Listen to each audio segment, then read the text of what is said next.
ketika dia jadi kiainya, mudahnya kan dia ketika jadi rawi itu, beliau kan jadi lagi nyantri sama Abu Amr ya kan, lagi nyantri sama Abu Amr.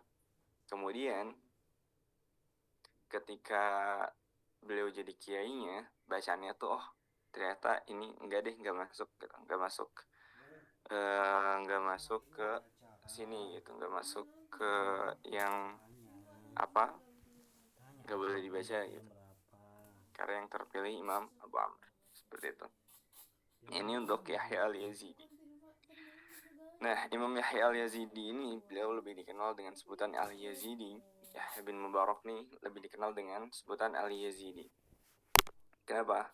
Karena memiliki relasi dengan Yazid bin Mansur selaku paman Khalifah Al-Mahdi. Sebenarnya ada beberapa riwayat terkait ini. Apakah hanya ayahnya itu hanya kenal aja, artinya memiliki hubungan ini ya, pertemanan dengan ini pamannya Khalifah ini, dan ada pula pendapat lain yang mengatakan bahwa ya memang saudaraan sama pamannya Khalifah. Pamannya Khalifah itu namanya Yazid bin Mansur gitu. Ini ada yang berpendapat seperti itu. Nah, yang berpendapat bahwa ini hanya teman aja, itu mengatakan bahwa relasi ini itu perannya sebagai guru dari anaknya Yazid seperti itu. Jadi bapaknya itu bapaknya itu guru dari anaknya Yazid. Kemudian dipindahkan juga ke Yahya bin Mubarak gitu. Nah, ada juga suatu sumber lain itu yang mengatakan bahwa ya Al-Yazidi ini juga jadi guru untuk Ma'mun. Ma'mun ini putranya Khalifah Harun ar-Rasyid. Jadi selain ngajar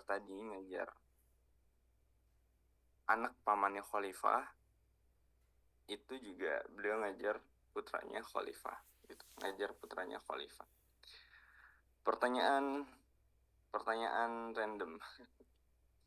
eh jadi memang biasanya yang turunan raja-raja itu kenapa dia itu rata-rata pinter gitu? Ada yang tahu rahasianya di mana gitu? Kita bahas secara ilmu. Ada yang tahu rahasianya di mana? Kenapa biasanya turunan raja itu pinter? Ada yang tahu boleh komen di kolom komentar. Izin Zat, kalau nggak salah baca itu karena mereka punya banyak uang sehingga bisa manggil beberapa ulama, Ustaz.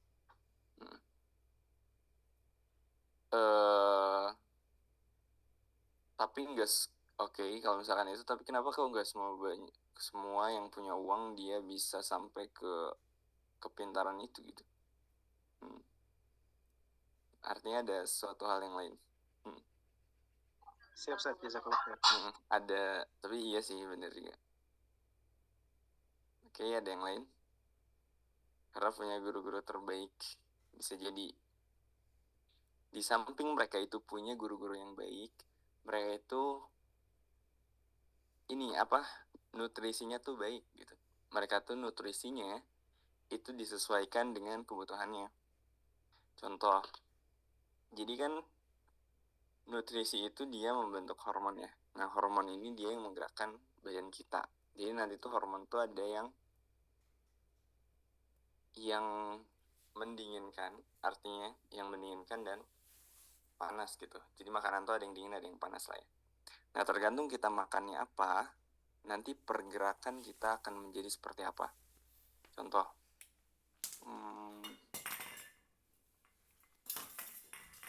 ini whiteboardnya nggak bisa catat. Tunggu.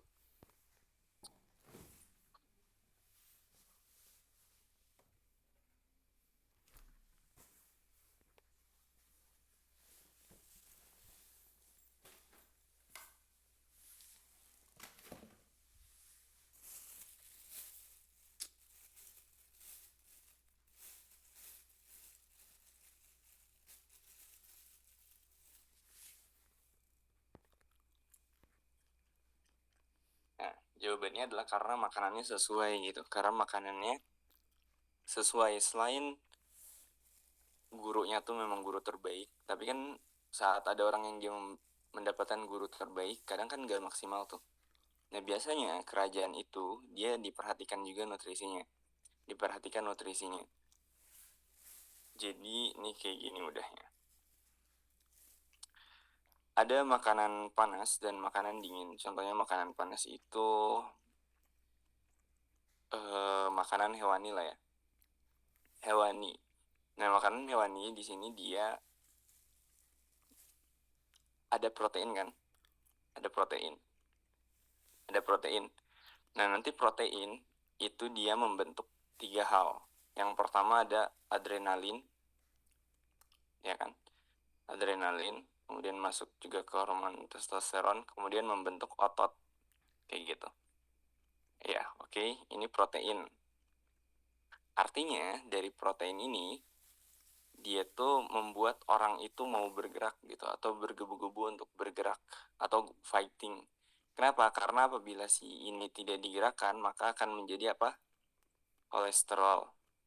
Nih orang tuh bakal kena kolesterol nih. Kalau misalkan dia proteinnya banyak tapi dia nggak gerak, dia bakal kolesterol. Nah sehingga orang yang dia makan proteinnya banyak gitu, protein hewaninya banyak atau yang sumbernya dari tadi makanan yang panas tadi, dia bakal seperti ini, bakal fighting. Nah, ketika orang kerajaan itu dia mau belajar olahraga atau berburu, dikasih makanannya tuh ini nih, dikasih makanannya tuh kayak gini. Makanan-makanan yang membuat dia bisa fighting, berjuang kayak gitu. Makanya memang fitrahnya laki-laki itu gitu makan. Jadi laki-laki sama perempuan tuh makannya beda. Gitu makannya beda. Jadi dia fighting tuh. Gitu karena dia dikasih makanan yang memang larinya tuh ke sini. Nah, adapun ketika belajar teman-teman biasanya minumnya apa? Apa minumnya? Ada yang minum susu sapi gitu ada gak? Atau susu unta?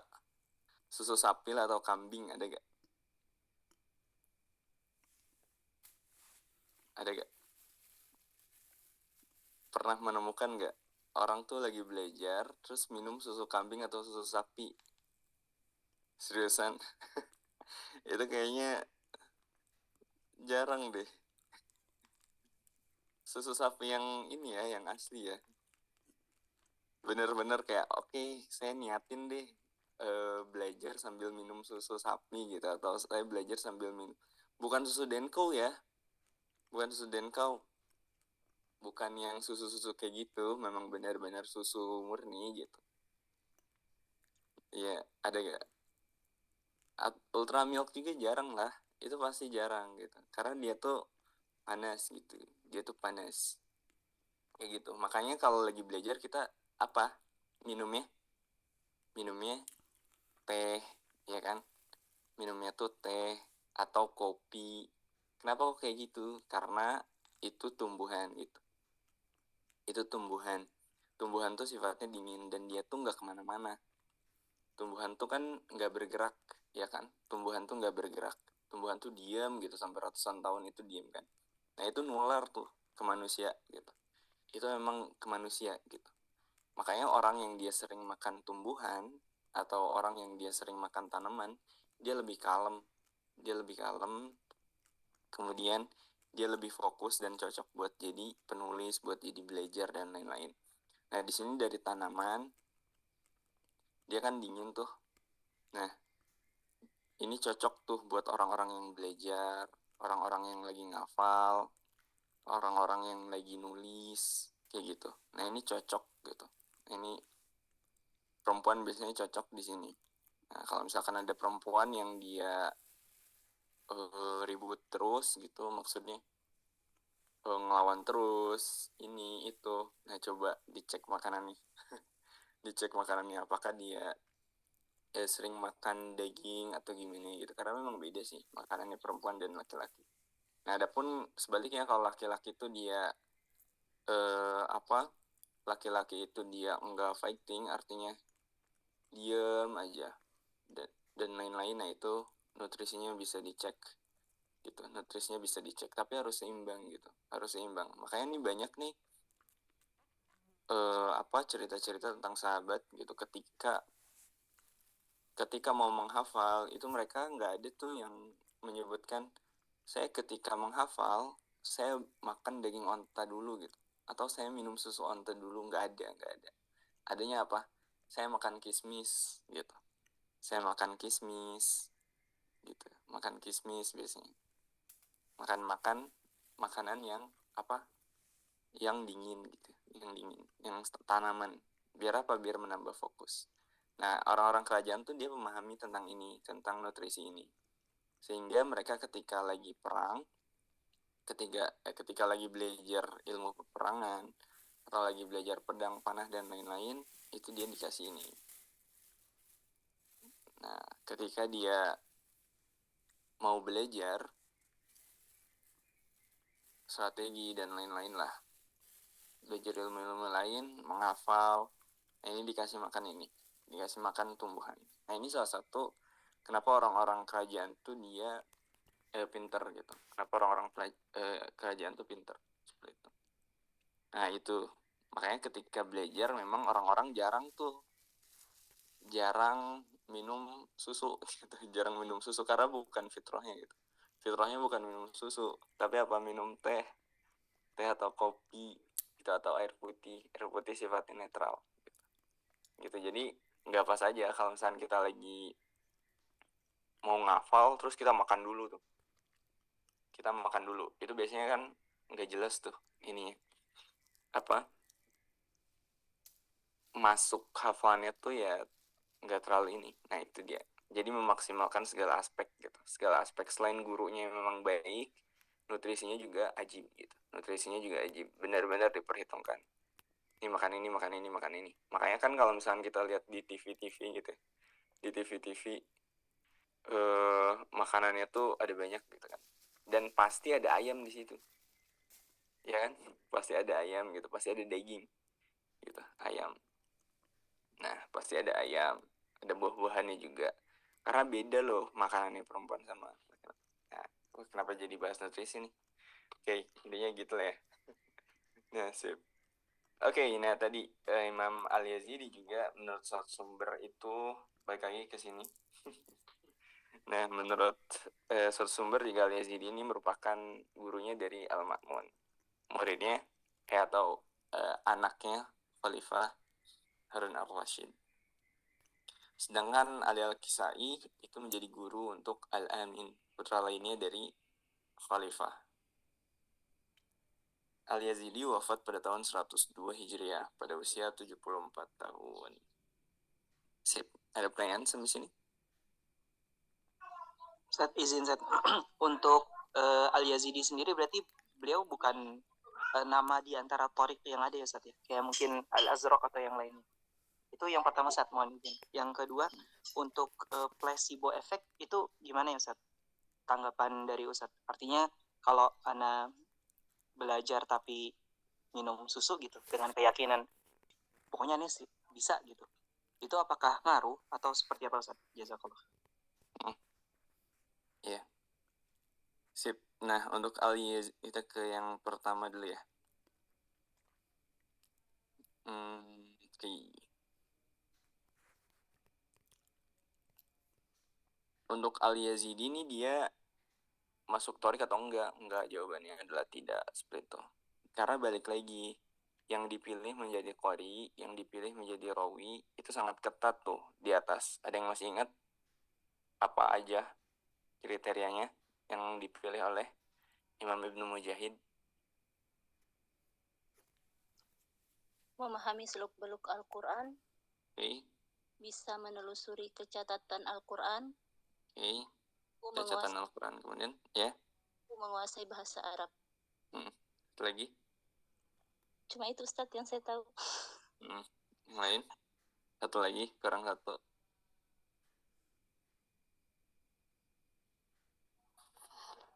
Soal tentang i'rabul Quran. Ya, betul. Sip. Oke, nah itu. Dan dipilih yang terbaik gitu, yang terbaik. Nah, Al-Yazidi di sini nggak masuk tuh. Al-Yazidi di sini nggak masuk. Beliau tuh keren pakai banget gitu kan. Keren pakai banget, tapi nggak masuk. Oh, ternyata ada yang lebih keren lagi nih. Nilainya +1 atau +2 kayak gitu. Nah, kayak gitu. Jadi memang dia nggak masuk. Tapi tadi dijelaskan dia masuk ke qiraat yang syadz gitu. Qiraat yang syadz. Qiraat yang syadz. Karena terkadang untuk rawi ini dia ada imam qiraat yang memang dia rawinya tuh langsung muridnya. Ada yang rawinya tuh cucu muridnya gitu. Rawinya tuh cucu muridnya. Nggak langsung muridnya. Seperti itu. Contoh selain Abu Amr, ada lagi gak yang dia bukan langsung muridnya? Bazi dan Kunbul. Ya, Bazi dan Kunbul. Bazi dan Kunbul. Bazi, dia melewati berapa jalur? Berapa orang? Generasi. Berapa? 1. Siapa tuh?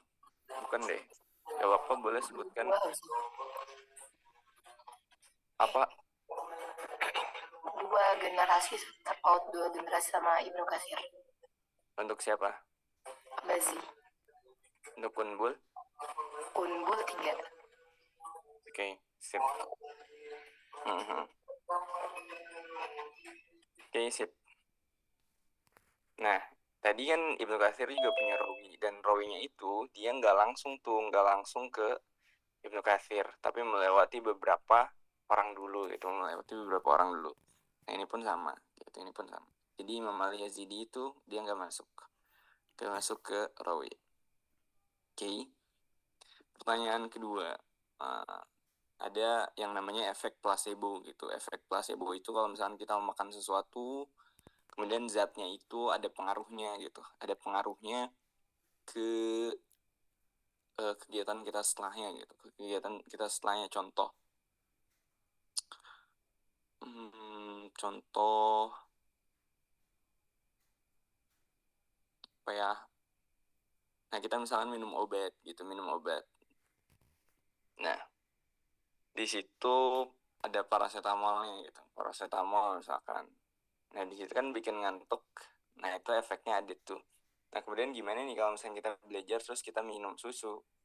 Ya nggak jadi masalah gitu. Tapi pasti nggak akan maksimal kayak tadi gitu. Meskipun kita udah oke lah bismillah, enggak. Oke lah bismillah, enggak. Tapi kita makan gitu. Nah, itu enggak lah.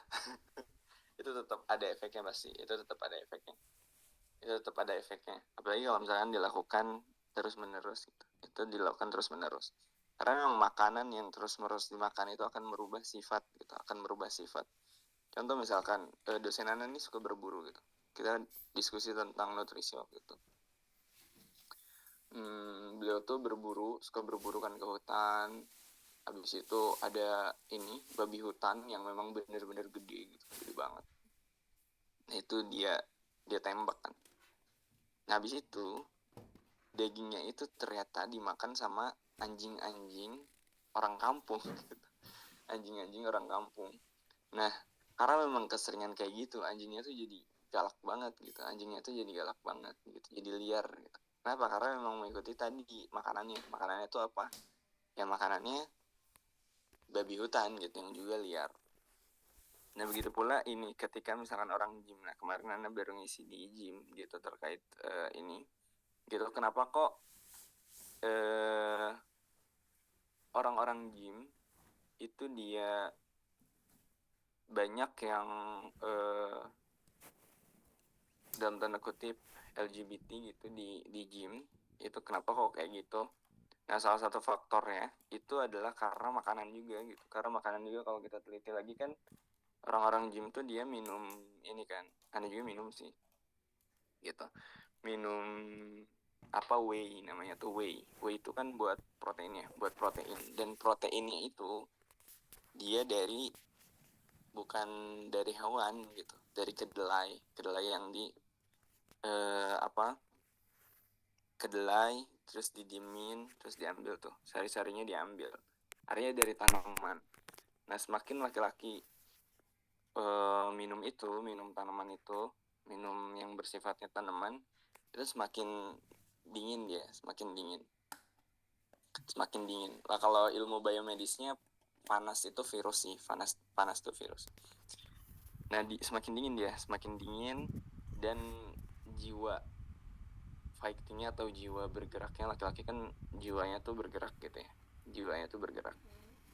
nah itu semakin memudar gitu, makanya kemarin kita bahas laki-laki selain harus minum whey, harus juga makan yang ini juga, makan dagingnya gitu, makan yang daging-dagingannya gitu, contoh seperti daging merah atau ayam dan lain-lain seperti itu ada efeknya kalau misalkan kita tiap hari gitu terus-terusan, itu ada efeknya pasti ya. Makanya kalau mau belajar sarannya air putih, kalau nggak air putih ya ini teh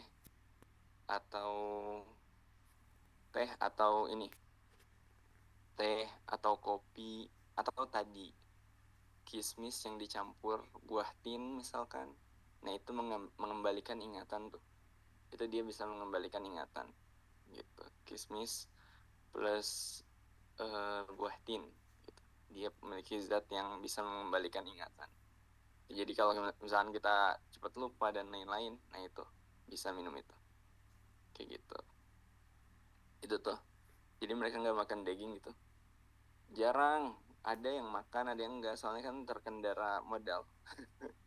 mahal daging mahal gitu ya, intinya dikontrol gitu. Ketika kita butuhnya yang kebutuhan kita, kayaknya nulis dan lain-lain, jangan sebelum nulis kita makan yang panas gitu.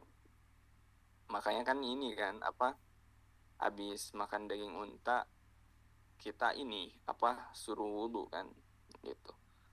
Terus kalau misalnya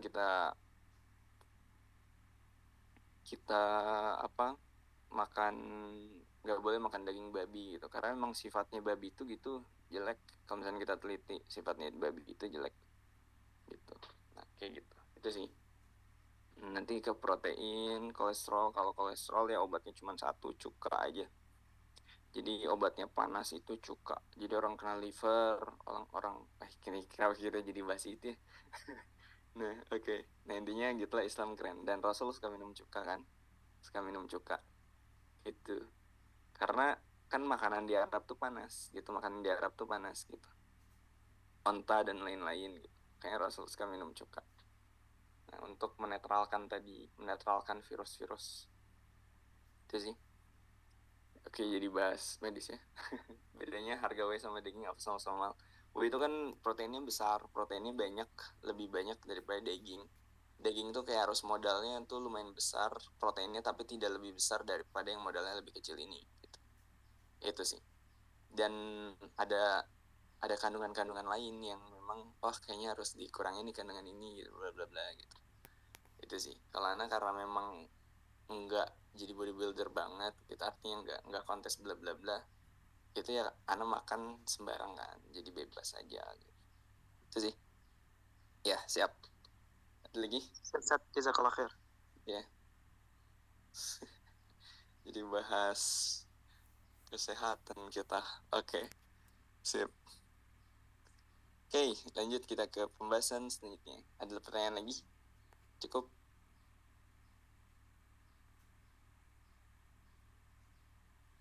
Gak ada.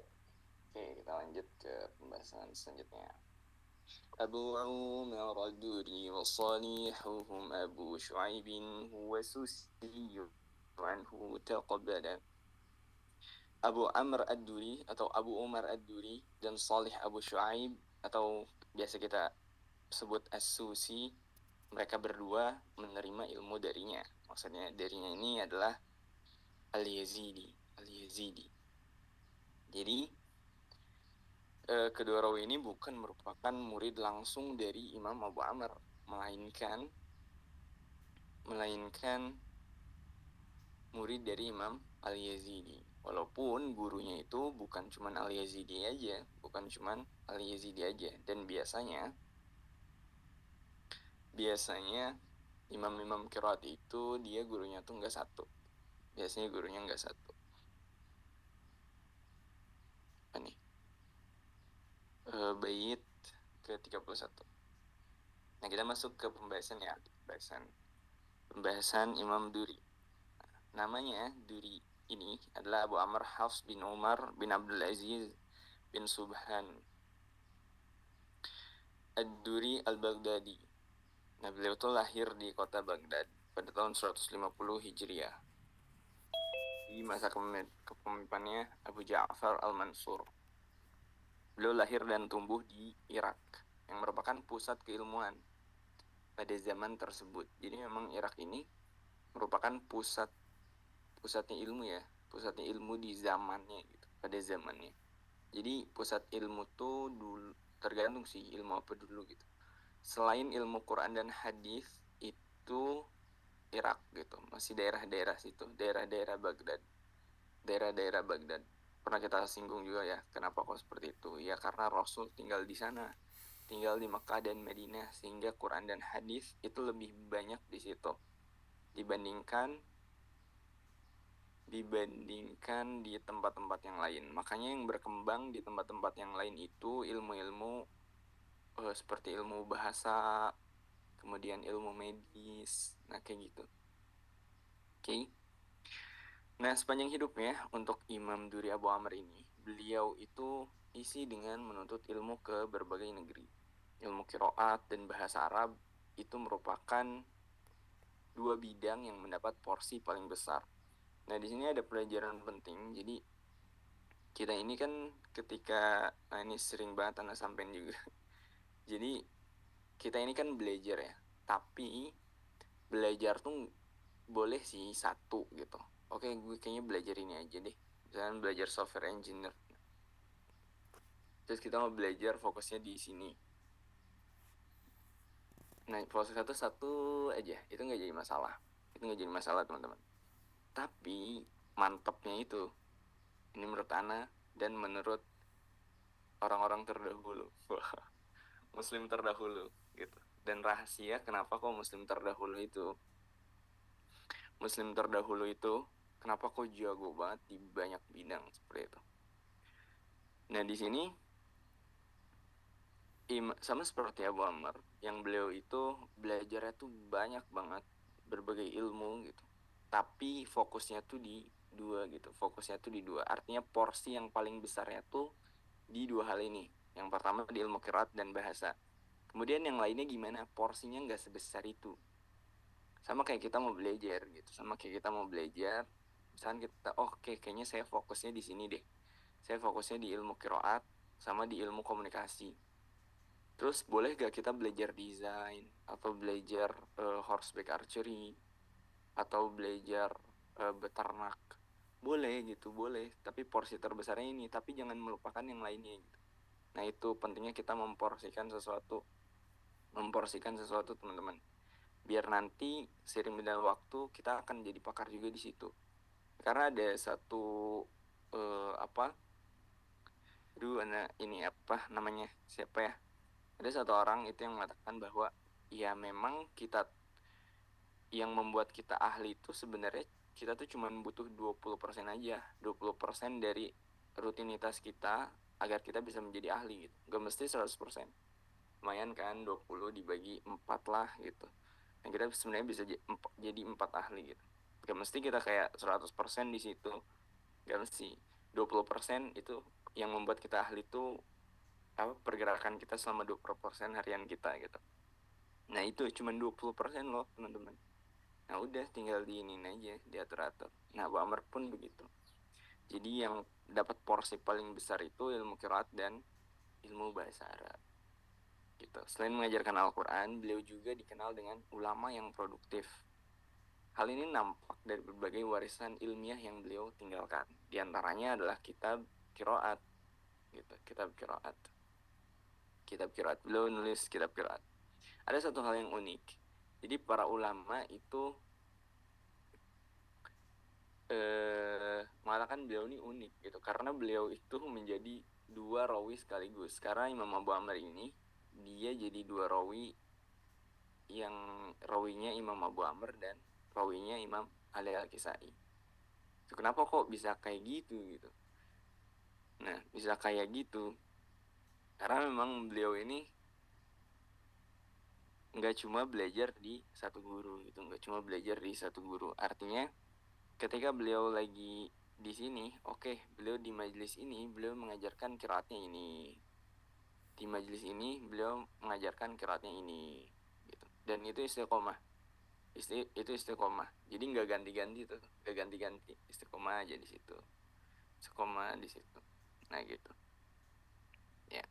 Nah di antara guru beliau, untuk gurunya Imam Duri Abu Amr ini adalah Yahya Al-Yazidi tadi yang pertama, kemudian ada Ismail bin Ja'far, kemudian ada Ya'qub bin Ja'far, kemudian ada Sulaim dan Ali Al-Kisai rahimahullah ta'ala.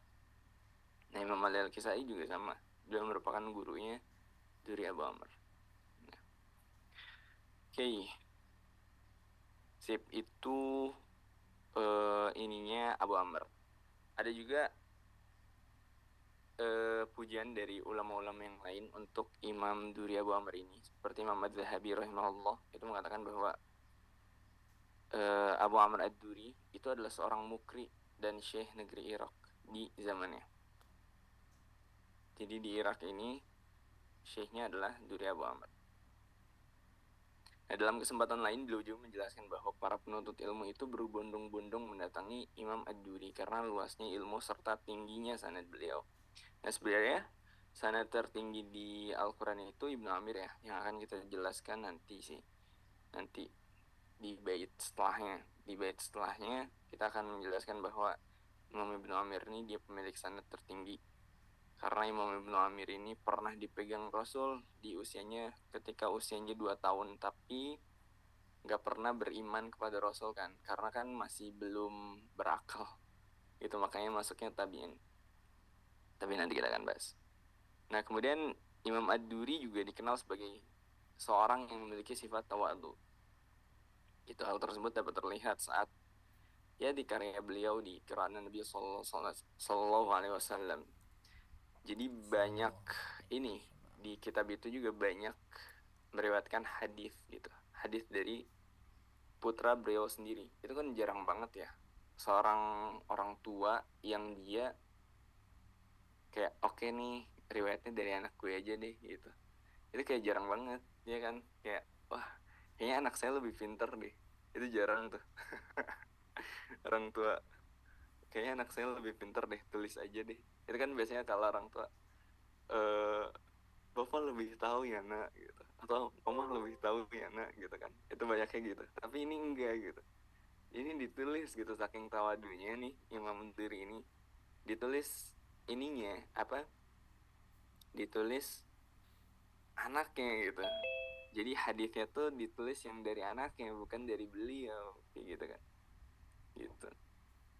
Nah, ini juga bisa menunjukkan bahwa Abu Amr ini nggak pandang bulu kalau belajar gitu. Mau masih muda ataupun mau udah tua gitu.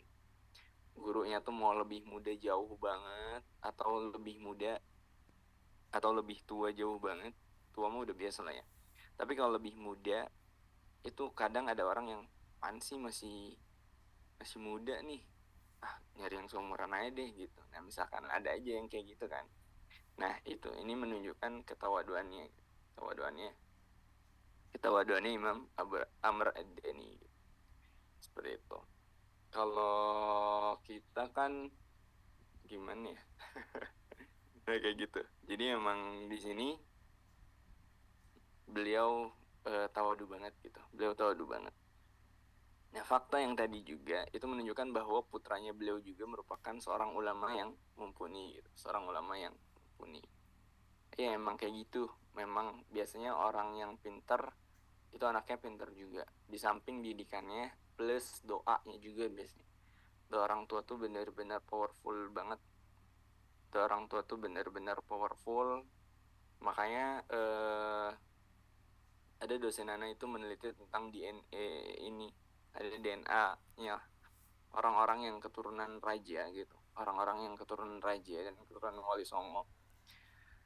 kenapa kok hidupnya itu dimudahkan gitu, atau hidupnya tuh selalu ada jalan gitu, atau dia tuh pinter gitu. Nah, salah satunya adalah doa gitu. Kebetulan beliau tuh merupakan turunan ini ya, kerajaan Mataram gitu. Nah, ketemu kan sama Abi Ana gitu. Abi Ana juga ternyata, Ana udah tahu si Abi Ana turunan kerajaan juga gitu. Tapi ibu Ana juga ternyata sama turunan kerajaan. Nah, di situ diskusi. Oh iya, ternyata memang ada inilah kenapa pergerakannya itu berbeda gitu. Pergerakannya itu berbeda seperti itu.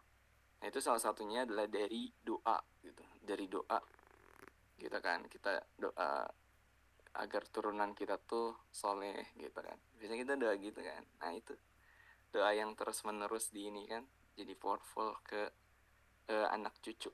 Nah, makanya kita harus senantiasa mendoakan gitu keluarga kita. Nah, itu dia tentang ini. Kemudian ada kita masuk ke keadaan ekonominya Abu Amr. Nah, di sini Abu Amr pernah bercerita, Abu Amr, Duri ini pernah bercerita. Ini lagi ngomongin kondisi ekonominya. Beliau berkata, kalau saja aku punya uang 10 dirham, niscaya aku akan menggunakannya untuk bisa bertemu dengan Imam Nafi. Nah, ungkapan ini menunjukkan bahwa beliau itu tidak memiliki banyak harta. Kalau kita hitung nih, 10 dirham itu di mata rupiah, 1 dirham kan kurang lebih 3 gram perak ya. Sehingga kalau misalkan 10 dirham itu sama dengan ya kurang lebih 30 gram perak lah ya. Nah, satu harga perak sekarang kan kurang lebih 8.000 atau 9.000. Jadi ya tinggal kaliin aja. 8.000 kali 30 berapa? 240.000. Artinya kekayaannya itu nggak lebih dari 240.000 gitu, nggak lebih dari 240.000. Namun ada pula yang menyimpulkan bahwa kondisi ini terjadi ketika beliau masih muda. Adapun seiring berjalannya waktu, keadaan ekonomi beliau itu semakin membaik.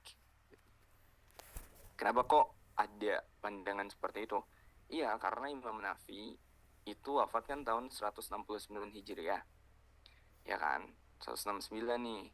Dan Imam Duri tadi lahirnya tahun berapa? Masih ingat?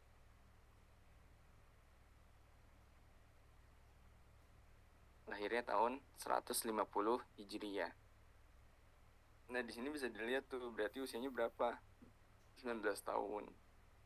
Ya wajar lah kalau masih muda dan masih penuntut ilmu. Itu biasanya kita udah biasa tuh. Kayak kurang ini kurang itu nggak jadi udah biasa banget. Udah biasa banget gitu. Dan biasanya udah mulai terdahulu tuh oke, aneh jual ini untuk belajar. Dan insya Allah nanti di kemudian harinya itu balik modal. Aneh yakin banget gitu. Apa yang kita keluarkan untuk belajar itu balik modal gitu. Misalkan kalau misalkan kita belajar itu lagi usaha atau kita jual beli, nah itu dagangannya biasanya laku. Atau kita tiba-tiba dapat project di luar pekerjaan kita, atau ketika di kerjaan itu dapat bonus. Nah itu biasanya di situ. Coba aja yang udah belajar lama gitu, ada gak ya kayaknya dimudahkan dari segi bla bla bla gitu. Nah itu biasanya ada gitu. Biasanya kalau Ana ngalamin banget. Makanya Ana lumayan menghindari kelas-kelas non berbayar tuh. Ana lumayan menghindari itu. Ana udah jadi ketagihan bayar karena memang pasti balik sih. Di samping ilmunya tuh lebih nyerap, yang pertama itu pasti balik modal gitu. Itu kan masuknya investasi kepala gitu. Nah kayak gitu. Nah ini kondisi ekonominya Duri Abu Amr gitu. Kemudian ketika wafatnya, nah Imam Ad-Duri itu umurnya cukup panjang ya. Jadi beliau ini memanfaatkan nikmat Allah ini gitu, dengan mengabdikan diri untuk ilmu agama. Di akhir hayatnya Allah memberikan cobaan dengan mengambil penglihatan beliau hingga ajal menjemput pada tahun 246 Hijriah. Jadi lahirnya 150 Hijriah, kemudian wafatnya di 246. Dan ketika beliau mau wafat itu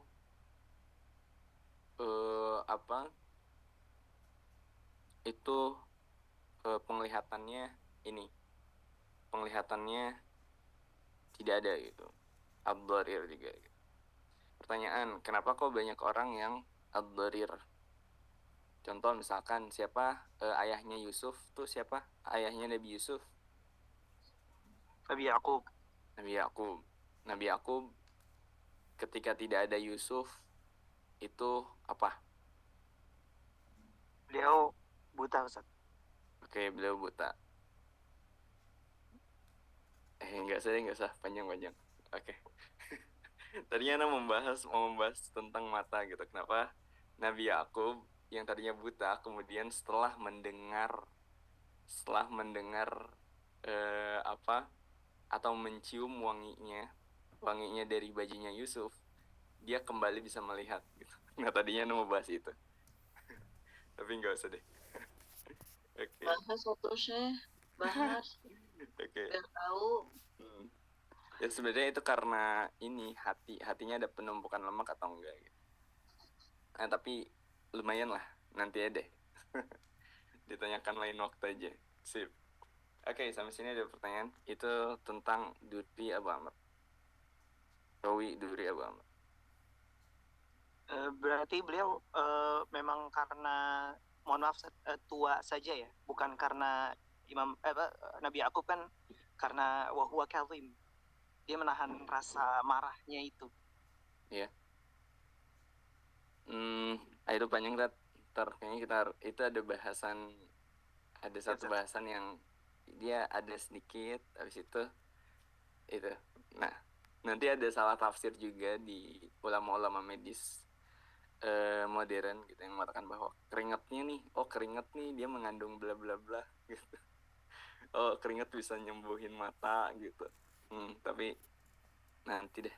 Itu panjang, karena nggak bisa satu-satu. Ada satu yang harus dijelasin dulu yang sedikit panjang. Oke. Sip. Ada lagi pertanyaan untuk Duri Abu Amr sebelum kita masuk ke As-Susi?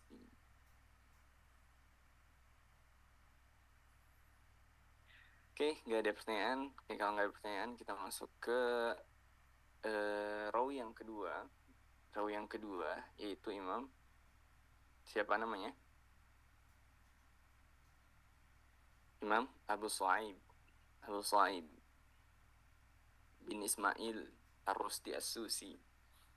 Nah, jadi rawi keduanya Imam Abu Amr ini adalah As-Susi. Beliau seorang ulama qiraat yang lahir pada tahun 170-an Hijriah. Adapun maksud dari julukan As-Susi sendiri itu merujuk pada kampung halaman beliau yang bernama Sus gitu, Al-Susi gitu. Nah, sebuah daerah yang terletak di kota Iran. Nah, kota kelahiran beliau ini cukup dikenal lantaran di dalamnya terdapat makam salah satu nabi dari Nabi Allah Subhanahu wa taala yang diutus kepada Bani Israel, yaitu Nabi Daniel. Ada yang pernah dengar Nabi Daniel? Iya. Ya. Terkenal dengan apanya? Itu beliau fighting sama singa bukan, Sat? Iya, yang terkenal kuat, gede. Oke. Sip. Lanjut. Nah, jadi karena di tempat tersebut ada makamnya Nabi Daniel gitu, sebagaimana yang dijelaskan oleh Ibnu Katsir dalam salah satu kitabnya, Ibnu Katsir Mufasir. Nah, selain itu, para ahli sejarah menggambarkan bahwa daerah tersebut itu memiliki iklim yang indah, banyak sungai, kemudian perkebunan yang sangat luas gitu dan indah. Kapas dan kain sutra juga merupakan produksi utama dari penduduk sini. Nah, fakta ini menunjukkan bahwa Imam As-Susi rahimahullah itu tumbuh di daerah yang cukup subur dan indah Meskipun demikian, hal tersebut itu nggak lantas membuat Imam As-Susi, oke lah kayaknya udah deh belajar di sini aja gitu. Udah deh kayaknya saya cukup di sini aja gitu. Enggak, tapi beliau justru memiliki semangat menuntut ilmu yang tinggi gitu. Sehingga bisa menggabungkan dua disiplin ilmu yang sulit. Yaitu apa? Ilmu qiraat dan hadis. Nah, jadi Imam As-Susi ini beliau fokusnya di qiraat dan hadis. Rata-rata kayak gitu ya. Rata-rata imam qiraat tuh ya gitu. Kalau nggak minimal 2 biasanya, minimal 2. Lebih dari 2 banyak banget. Lebih dari 2 itu banyak banget. Biasanya minimal deh, minimal tuh 2. Gitu. Nah, Imam As-Susi dia mempelajari Al-Quran dari Yahya Al-Yazidi yang merupakan murid langsung dari Imam Abu Amr Al-Basri. Gitu. Dan di sini juga yang menjadi penyambung sanadnya, sanadnya Imam As-Susi ke Abu Amr. Jadi Susi, kemudian Al-Yazidi, kemudian Abu Amr. Seperti itu. Oke. Nah, kemudian beliau juga belajar juga kepada Musa bin Jarir An-Nahwi. Oke. Lanjut ke pembahasan selanjutnya. Untuk imam ini, oh ya, selain dia belajar ke Yahya Al-Yazidi, beliau juga belajar kepada Sufyan bin Uyainah ketika di Mekah. Masih ingat Sufyan bin Uyainah?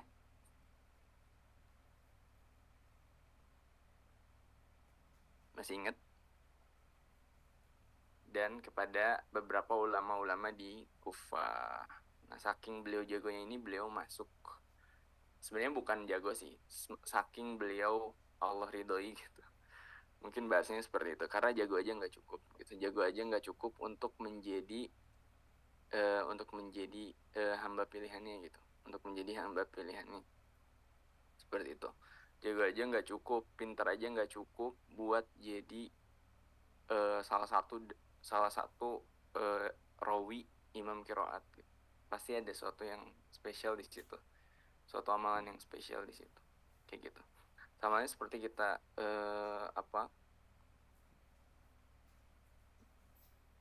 mau sukses gitu. Ada yang mengatakan sukses itu harus kerja keras gitu. Sukses itu harus kerja keras, tapi dari 100 orang yang kerja keras, itu yang keterima tuh cuman 5 orang gitu. Cuman 5 orang. Artinya 5% aja kan. Nah, berarti sukses itu apakah merupakan kerja keras tuh adalah kunci dari sukses? Jawabannya kan bukan gitu. Itu kan cuma 5% aja gitu. Pasti ada sesuatu yang lain. Itu pasti ada sesuatu yang lain. Mungkin si 5 orang ini lebih bertakwa kah? Atau gimana gitu. Samanya lagi ngafal Al-Quran, bukan pinter-pinteran kita gitu. Bukan pinter-pinteran gitu. Bukan pinter-pinteran. Itu jalannya dulu. Gitu ya. Itu untuk As-Susi. As-Susi ini wafat pada tahun 261 Hijriah. 261 Hijriah. Ya usianya kurang lebih mirip-mirip sama kayak Duri, 90 tahunan. Oke. Ini dia pembahasan tentang As-Susi. Sebenarnya ada pertanyaan. Tadi saya lahirnya tahun berapa saya yang As-Susi itu? 170. Wafatnya di 261 Hijriah.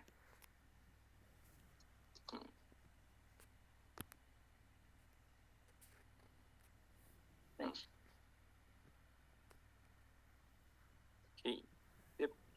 Oke, tadi kita udah membahas tentang qiraatnya Al-Yazidi, yang Al-Yazidi ini merupakan salah satu murid dari Abu Amr, dan beliau ini merupakan salah satu qiraah yang syadz. Ketika beliau sedang menjadi kiai, itu beliau nggak masuk ke dalam daftar qori yang boleh dibaca. Adapun ketika menjadi mata rantainya Abu Amr, beliau menjadi mata rantai yang sahih. Jadi mata rantai yang sahih, artinya ketika menjadi rawi beliau sahih gitu. untuk Al-Yazidi. Kemudian tadi kita juga bahas tentang kenapa orang-orang dari kerajaan dia pada pintar. Selain memiliki guru yang sangat luar biasa, juga nutrisinya dicukupi ketika dia hendak belajar pedang dan lain-lain, atau belajar segala sesuatu yang bergerak, memerlukan pergerakan, dia memakan makanan yang memang nutrisinya sesuai dengan apa yang akan dia lakukan. Nah, begitu pula ketika belajar, itu lebih memakan tumbuhan gitu, yang berasal dari tumbuhan gitu. Nah, untuk penulis ya, atau pembelajar penghafal, cocok banget minum tumbuhan atau makan tumbuhan sebelum belajar. Nah, setelah itu kita membahas tentang Abu Amr, yang dimana Abu Amr ini merupakan salah satu orang yang terbaik gitu di Irak untuk belajar Al-Quran. Kemudian ada juga Susi yang tadi kita bahas, yang merupakan ahli di dua bidang, yaitu ilmu qiraat dan ilmu hadis. Oke, mungkin sampai sini dulu untuk hari ini. Insya Allah kita lanjut lagi pekan depan di jam yang sama, insya Allah. Ada pertanyaan sampai sini? Untuk belajar medisnya nanti lah ya.